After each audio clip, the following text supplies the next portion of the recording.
So ಅದರಿಂದ ಈ ಥರ ಘಟನೆ ಆಗಿದೆ. ಒಬ್ಬ ಸತ್ತೋಗಿದ್ದಾನೆ. ಅದು ಟ್ರೀಟ್ಮೆಂಟ್ ಮಾಡೋದು, ಪ್ರೊಟೆಕ್ಟಿವ್ ಮೆಷರ್ ಮಾಡೋದು, ಅದು ಸರ್ಕಾರದ ಈಗಾಗಲೇ ಕ್ರಮ ತಗೊಂಡಿದ್ದಾರೆ.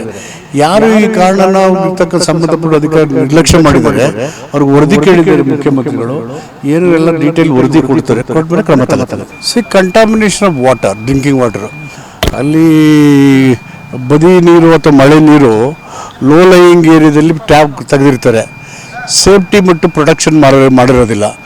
ಮಳೆ ಬಿದ್ದಾಗ ಅಥವಾ ಬಚ್ಚಲ್ ನೀರು ಅಲ್ಲಿಗೆ ಕನೆಕ್ಟ್ ಆದಾಗ ಅದು ಮೇನ್ ಸ್ಟ್ರೀಮ್ಗೆ ಸಿನ್ಲನ್ಲಿಗೆ ಸೇರ್ಕೊಂಡು ಕುಡಿದು ಅದು ಕಂಟಾಮಿನೇಷನ್ ಆಗಿ ಈಕೋಲೆ ಅಂದರೆ ವಿಬ್ರಿಯೋ ಕಾಲರ ಬ್ಯಾಕ್ಟೀರಿಯಾದಲ್ಲಿ ಕಂಡು ಬಂದಿದೆ. ಸೊ ಅದರಿಂದ ಈ ಥರ ಘಟನೆ ಆಗಿದೆ. ಒಬ್ಬ ಸತ್ತೋಗಿದ್ದಾನೆ. ಅದು ಟ್ರೀಟ್ಮೆಂಟ್ ಮಾಡೋದು, ಪ್ರೊಟೆಕ್ಟಿವ್ ಮೆಷರ್ ಮಾಡೋದು, ಅದು ಸರ್ಕಾರದ ಈಗಾಗಲೇ ಕ್ರಮ ತಗೊಂಡಿದ್ದಾರೆ. ಯಾರು ಈ ಕಾರಣನ ಇರ್ತಕ್ಕ ಸಂಬಂಧಪಟ್ಟ ಅಧಿಕಾರಿ ನಿರ್ಲಕ್ಷ್ಯ ಮಾಡಿದ್ದಾರೆ ಅವ್ರಿಗೆ ವರದಿ ಕೇಳಿದ್ದಾರೆ ಮುಖ್ಯಮಂತ್ರಿಗಳು. ಏನು ಎಲ್ಲ ಡೀಟೇಲ್ ವರದಿ ಕೊಡ್ತಾರೆ, ಕೊಟ್ಮೇಲೆ ಕ್ರಮ ತಗೋತೀವಿ. ಸತ್ತೋಗಿರೋರಿಗೆ 2 ಲಕ್ಷ ಕೊಡೋಕ್ಕಿಂತ ಉಳಿಯೋರಿಗೆಲ್ಲ ಫ್ರೀಯಾಗಿ ಏನೇನು ಟ್ರೀಟ್ಮೆಂಟ್ ಕೊಡಬೇಕು, ಆ ಕಾಲರ ಟ್ರೀಟ್ಮೆಂಟ್, ಡಿಹೈಡ್ರೇಷನ್ ಆಗಿರೋರಿಗೆ ಹೈಡ್ರೇಟ್ ಮಾಡಿ ಅವ್ರನ್ನ ಆರೋಗ್ಯನ ಮುಂದೆ ತೊಂದರೆ ಆಗ್ತಾರೆ ಮಾಡ್ಬೋದು. ರಿಕವರಿ ಹಂತದಲ್ಲಿದ್ದಾರೆ. ಎಲ್ಲರೂ ಟ್ರೀಟ್ಮೆಂಟ್ ಕೊಡ್ತೀವಿ ಫ್ರೀಯಾಗಿ.